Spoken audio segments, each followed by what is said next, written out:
Rock and roll, coo-choo-coo. I've got good news for you, especially if you're Latino, Brazilian, Haitian, Asian, any group of people in the United States who have been discriminated against, and specifically in education, ironically, where equity, equality,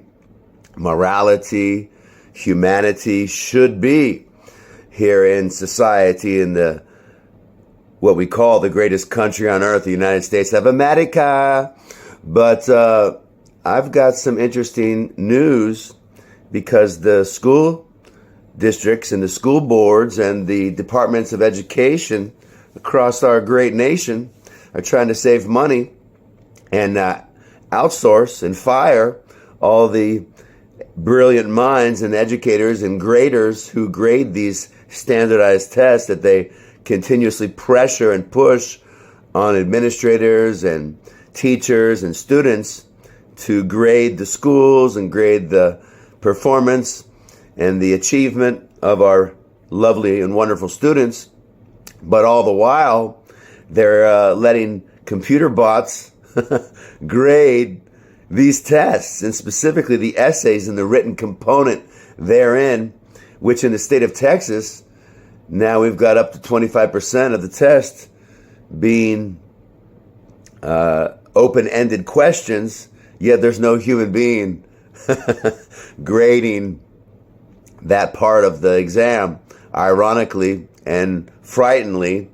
there is no accuracy, there is no integrity, but it's all about saving money, which by shortening or laying off more than 4,000 graders and cutting back their workforce from 6,000 to 2,000, the state of Texas has saved between 10 to 15 million dollars, and of course they're excited about that. It's all about money for a lot of these people who run these school districts. Is what they call superintendents, although they're not always that super in their leadership capacities. So, state data in Texas, the Lone Star State, reveals that up to 62% of the students in that great state are Latino, and English is not their native and original language. So these tests, these standardized tests, they're written from monolingual white and middle class people typically,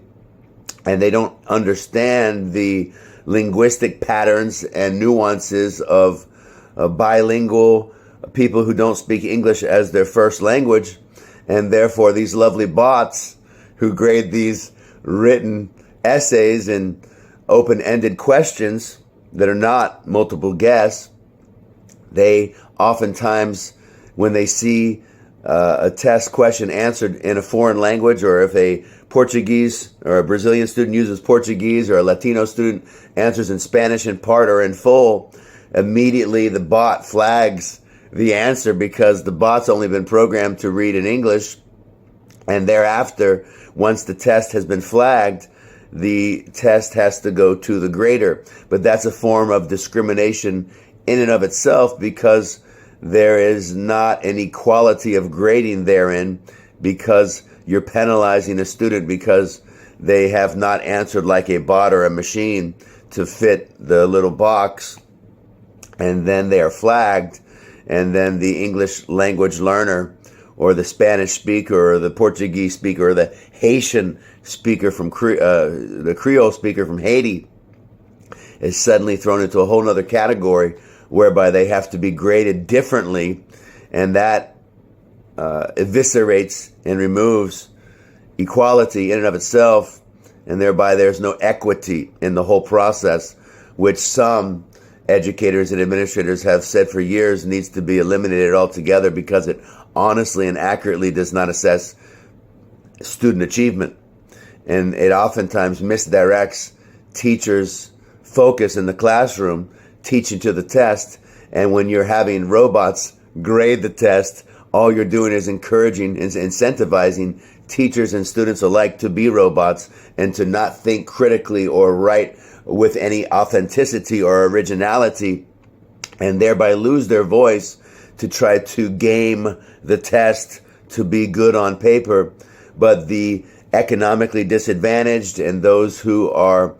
financially struggling and maybe don't grow up in a home where they have adequate reading material made available to them, or they're not seeing reading material in the English language, they're already disadvantaged in that regard. And I understand the argument, when you come to the United States, you need to assimilate, you need to learn our language and speak our tongue and immerse yourself in our culture. Yeah, and I get that. But when the majority of people in the state of Texas now are Latino, that argument doesn't always fly. And if we're truly the home of the free and the brave, let's live up to our values and what we claim to be, and not just talk the talk and fake the funk. Let's walk the walk and truly embrace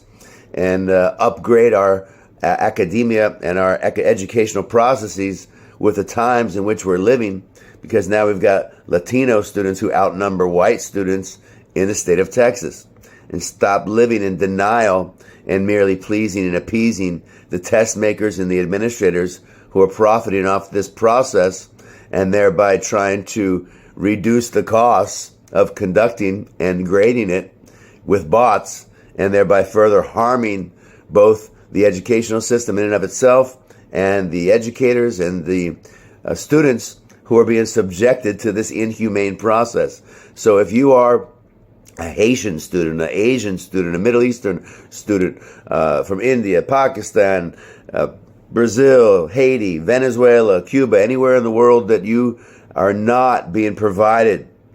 bilingual education or a translator to engage in core curriculum and classes in your school, in your county, email me. These are all lawsuits waiting to happen, because we have the American Civil Liberties Union, we have the Department of Justice, we've got attorney generals waiting, willing and ready and able to serve you, and many of them are Latinos themselves. So they will fight for your right to be educated in your language and have at least at the bare minimum that what you're learning translated into your own tongue, to be given bilingual dictionaries. When I taught in Polk County, the bilingual dictionary for Haitian students, the Creole dictionary, was lacking vocabulary words. It was not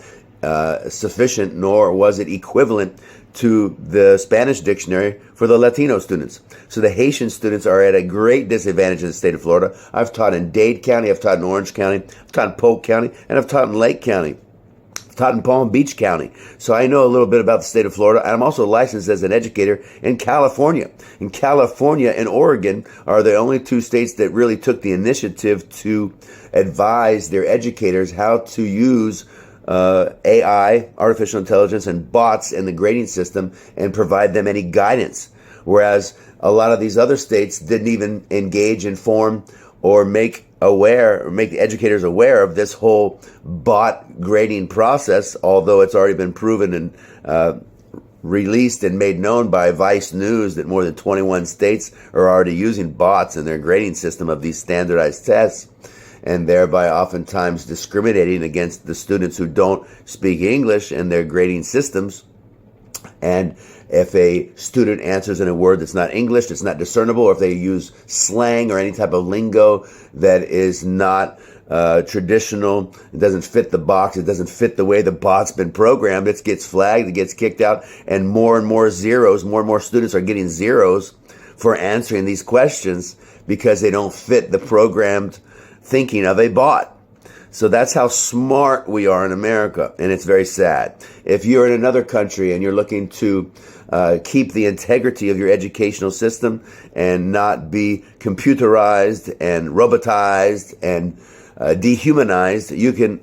email me and have me come speak in your country on these matters. I've written several topics on artificial intelligence and lessons for teachers and students alike to educate and warn the world, and even authors and content creators, lest they be plagiarized, because that essentially is all bots do, is they plagiarize people when they're creating content, because they're not creating anything, they're merely duplicating. So much to say, so little time. God bless you. Get a backbone, have some heart and integrity, fight for your students and your children and your community and the people of the world in your country who maybe don't speak English. because they have a right to learn and be heard, and even to discern what it is they're being taught in their own native tongue, and not be kept on the sidelines scratching their head wondering what on earth is going on. God bless you, those who care and have a conscience, to fight for